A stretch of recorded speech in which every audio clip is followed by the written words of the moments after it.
Pink Floyd's debut album, The Piper at the Gates of Dawn, was released 50 years ago, and I think it's time that I talk about Pink Floyd, one of my favorite bands of all time. This really goes without saying, but Pink Floyd is famous for their great albums such as The Dark Side of the Moon, Wish You Were Here, and The Wall. And how does their debut album stand out compared to the others that came out since? This is not a great album, but it's not a bad album either.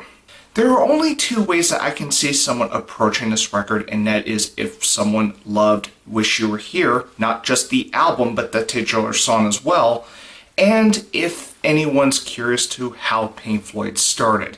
And the reason I bring up the album and titular track Wish You Were Here is because that album and titular track is about Syd Barrett. So there is some connection between The Piper at the Gates of Dawn and Wish You Were Here, because this debut album by Pink Floyd is the only album to feature lead vocalist Syd Barrett, because he actually left Pink Floyd after this record's production.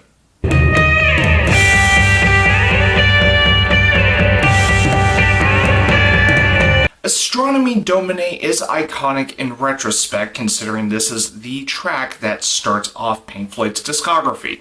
It is a cool track if you have the mindset that this is 1967 and you are now discovering Pink Floyd. I like the guitar instrumentation and the sound effects that come with this opening track to The Piper at the Gates of Dawn.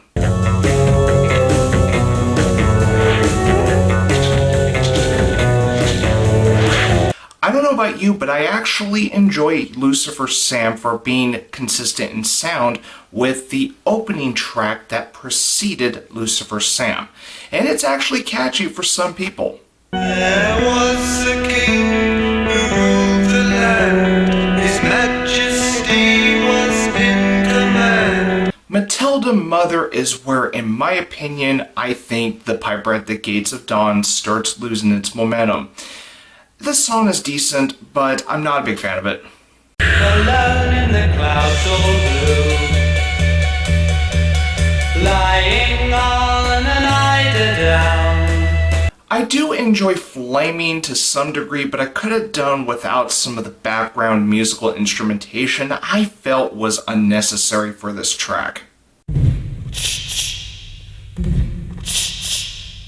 I do not like the vocal background noises that is in Power Talk H, and the middle section does drag. This is actually one of the tracks that I think is one of the weaker ones.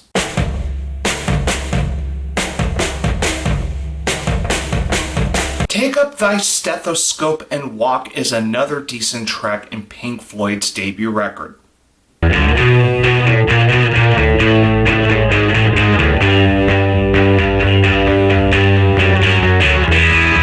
Interstellar Overdrive is a fitting middle piece in The Piper at the Gates of Dawn. It may be nearly 10 minutes, but I like it.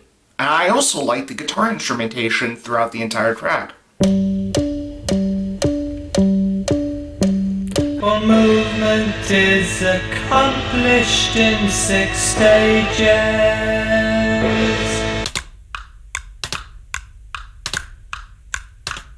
I've got a bike, you can ride it, and if you like it's got a basket, a bell and rings and things to make it look good. Starting with The Gnome, I do not care for the rest of Pink Floyd's debut record, and I don't have anything to say about the final 3 tracks of The Piper at the Gates of Dawn. The Piper at the Gates of Dawn does have an American version, which does feature a track that is not present in the original UK release, which is See Emily Play.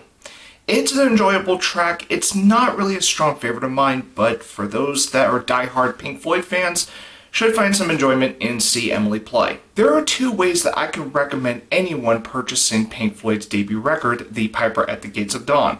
One of them is the diehard Pink Floyd fan that has to collect every single album that Pink Floyd makes, and the second is if anyone wants a piece of Pink Floyd's history.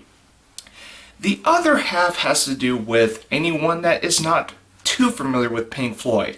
I'd say stream this album or rent this album before buying it, because there are some tracks that are worth getting from this debut record of Pink Floyd, but the rest may not be for everybody. So That's how I look at it.